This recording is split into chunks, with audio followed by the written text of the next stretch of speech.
Sir నమస్కారం sir. నమస్తే. Sir Nagari నియోజకవర్గంలో మాజీ మంత్రి రోజా గారికైతే జగన్మోహన్ రెడ్డి గారు షాక్ ఇచ్చారని చెప్పుకోవాలి సార్.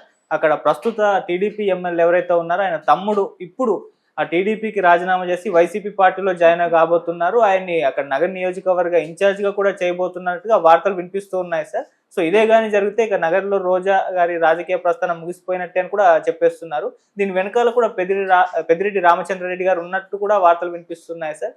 మరి రోజా రాజకీయ ప్రస్థానం గురించి ఇక ముగిసిపోయినట్టేనా నగరిలో, మీరేం చెప్తారు సార్ దీనికి సంబంధించి? అంటే గాలి ముద్దుకృష్ణమనాయుడు గారి రెండో కుమారుడు వైసీపీలో చేరాడు. ఇది స్టోరీ. ఎందుకు చేరాడు, ఏ ఆశతో చేరాడు? ఎమ్మెల్యే పదవి ఆశతోనే చేరాడు ఆయన. ఎందుకు ఎమ్మెల్యే పదవి ఆశ అంటే ఆల్రెడీ రోజా గారు ఉన్నారు కదా అక్కడ, మళ్ళీ ఇతనికి ఎలా ప్లేస్ దొరుకుతుంది? పైగా ఆవిడ మంత్రిగా కూడా చేశారు. ఆవిడకి హైకమాండ్లో మంచి పట్టు ఉండి ఉండవచ్చు.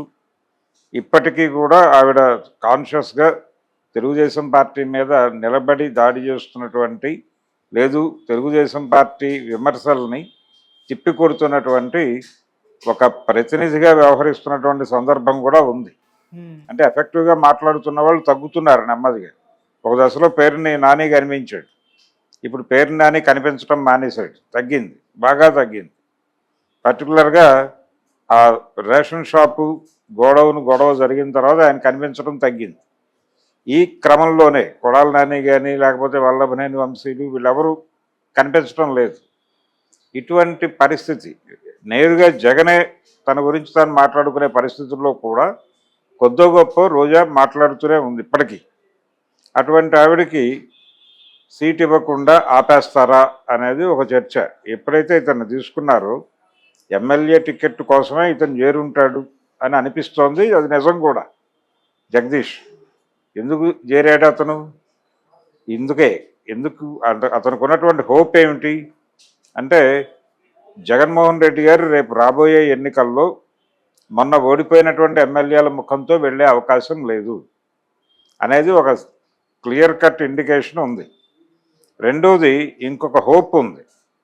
ఇప్పుడు ఆంధ్రప్రదేశ్ ప్రతి ఎన్నికకి ఒక డిఫరెంట్ రిజల్ట్తో ముందుకు వస్తాం. ప్రతి ఎన్నిక ఆంధ్రప్రదేశ్ ఏర్పడిన తర్వాత, అంటే ఉమ్మడి రాష్ట్రం నుంచి విడిపోయి ఆంధ్రప్రదేశ్ ఏర్పడిన తర్వాత జరిగినటువంటి మొదటి ఎన్నికలో టీడీపీ గెలిచింది. ఆ తర్వాత జరిగినటువంటి ఎన్నికలో వైసీపీ గెలిచింది. ఆ తర్వాత జరిగిన ఎన్నికల్లో మళ్ళీ టీడీపీ గెలిచింది. సో ఈ ప్యాటర్న్ ప్రకారం వచ్చే ఎన్నికల్లో వైసీపీ గెలుస్తుంది అనేది ఒక నమ్మకం. ఇలాంటి నమ్మకాలతో లెక్కలేసిన వాళ్ళు చాలామంది ఉన్నారు గతంలో కూడా. అందులో ఒక ఇంట్రెస్టింగ్ లెక్క ఏంటంటే, గతంలో వేసినటువంటి ఫెయిల్ అయినటువంటి ఒక లెక్క, చంద్రబాబు నాయుడు గారు గెలిస్తే 5 ఏళ్ళు, ఓడిపోతే 10 ఏళ్ళు వరకు అధికారం రాదు అని ఒక సిద్ధాంతం చెప్పారు. ఆ సిద్ధాంతానికి ప్రాతిపదిక ఏంటంటే, ఆయన ఆ రోజుల్లో 99 ఎన్నికల్లో గెలిచాడు ఆయన సొంతగా. అంతకుముందు 94 ఎన్నిక రామారావు గారు గెలిచాడు. 99 ఎన్నికల్లో గెలిచి 2004 ఎన్నికల్లో ఆయన ఓడిపోయాడు. అంటే గెలిస్తే 5 ఏళ్లే పరిపాలిస్తాడు. ఆయన 2004లో అధికారం కోల్పోయిన తర్వాత ఆయనకు పవర్ ఎప్పుడు వచ్చింది? 2014లో వచ్చింది. అంటే గెలిస్తే 5 ఏళ్ళు, ఓడిపోతే 10 ఏళ్ళు పడుతుంది తిరిగి అధికారంలోకి రావడానికి అనేది ఒక నమ్మకంగా స్థిరపరిచి, ఈ నమ్మకానికి ప్రాతిపదిక ఏంటి? ఆయన 2014లో గెలిచి 2019లో మళ్ళీ ఓడిపోయాడు కాబట్టి, అంటే అక్కడ 5 ఏళ్ళు ఉన్నాడు, ఇక్కడ 5 ఏళ్లే ఉన్నాడు. కానీ ఓడిపోతే 10 ఏళ్ళు పట్టింది అప్పుడు అధికారం రావడానికి. ఇప్పుడు కూడా అదే పడుతుంది. కాబట్టి 2024 ఎన్నికల్లో జగనే గెలిచేస్తాడు అని సిద్ధాంతం చెప్పిన వాళ్ళు కూడా ఉన్నారు.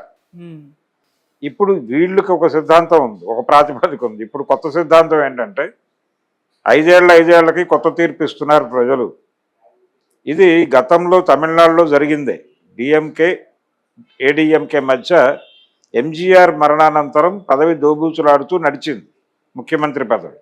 అదే పరిస్థితి ఇప్పుడు ఏపీలో ఉంది అనే అభిప్రాయంతో వచ్చే ఎన్నికల్లో జగన్ గెలవబోతున్నాడు అనేటువంటి ఒక బిలీఫ్ నడుస్తోంది. ఈ బిలీఫ్ నడుస్తున్నటువంటి సమయంలో అదొక హోప్. అలాగే ఇక్కడ ఉంటేనేమో అన్నగారి కింద తమ్ముడిగా ఉండాలి, రాముడి కింద లక్ష్మణుడిలాగా ఉండాలి. ఇతనికి కూడా ఆస్పిరేషన్స్ ఉంటాయి కదా. సో తన కోరిక నెరవేరాలంటే అన్నగారు అవకాశం కల్పిస్తే తప్ప టీడీపీలో కుదరదు. తన అవకాశం తనే క్రియేట్ చేసుకోవాలంటే పక్క పార్టీలోకి వెళ్ళి పోటీ పడాలి. అంటే అన్నదమ్ముల సవాలు. వచ్చే ఎన్నికల్లో అన్నదమ్ముల సవాల్గా సీన్ మారుతుంది. అక్కడ మారి ముద్దు కృష్ణమనాయుడు గారి ఇద్దరు పిల్లలు అసెంబ్లీ స్థానం కోసం దెబ్బలాడతారు. అందులో ఎవరు గెలిచినా పదవి వారింట్లోనే ఉంటుంది. అంటే గతంలో పురంధేశ్వరి గారు రామానాయుడు గారు పోటీ చేశారు బాపట్ల నియోజకవర్గానికి పార్లమెంట్కి. కంటెస్ట్ చేసినప్పుడు రామానాయుడు గారు ఓడిపోయి పురంధేశ్వరి గారు గెలిచారు 2004 ఎలక్షన్స్లో. జరిగినప్పుడు రామానాయుడు గారు నేను ఓడిపోయానని బాధపడలేదు, పదవి మా ఇంట్లోనే ఉంది కదా అన్నాడు. ఆయనకి కోడల వరుస అవుతుంది కాబట్టి పదవి మా ఇంట్లోనే ఉంది కదా అన్నాడు ఆయన క్యాజువల్గా. అలాగే ఇప్పుడు ఎవరు గెలిచినా పదవి వారింట్లోనే ఉంటుంది కాబట్టి ఆ కుటుంబానికి వచ్చిన ఇబ్బంది లేదు. ఇప్పుడు ఇబ్బంది అలా రోజాకు ఇబ్బంది. ఆయన ఎలాగూ న్యూ ఫేసెస్తో పెడతాడు అన్నదానికి కూడా ప్రాతిపదిక ఏంటంటే మొన్న జరిగినటువంటి ఎన్నికల్లో కూడా ఆయన చాలా చోట్ల ముఖాలు మార్చాడు జగన్మోహన్ రెడ్డి గారు. ఈ ముఖాలు మార్చటం అనే ప్రోగ్రాం ఈసారి టోటల్గా న్యూ ఫేసెస్తోనే వెళ్తాడు. పర్టికులర్గా ఓడిపోయిన ఎమ్మెల్యేలకు అసలు చోటు ఇచ్చే ప్రసక్తే ఉండకపోవచ్చు అనేది బలంగా వినిపిస్తున్నటువంటి మాట. ఆల్రెడీ దానికి సంబంధించినటువంటి కసరత్తు ఇంకో సంవత్సరంలో మొదలవబోతోంది అని కూడా చెప్పుకుంటున్నారు. కాబట్టి ఇప్పుడే చేరితే ఇది అడ్వాంటేజ్ అవుతుంది. ఆ టైంలో చేరి పదవి ఆశించడం అనేది దుర్మార్గం అవుతుంది. కానీ ఇప్పుడు చేరి ఆశించడం అనేది సరైనటువంటి ఆర్గానిక్ మెథడ్లోనే ఉంటుంది. అందుకని ఇప్పుడే చేరిపోయాడు ఆయన.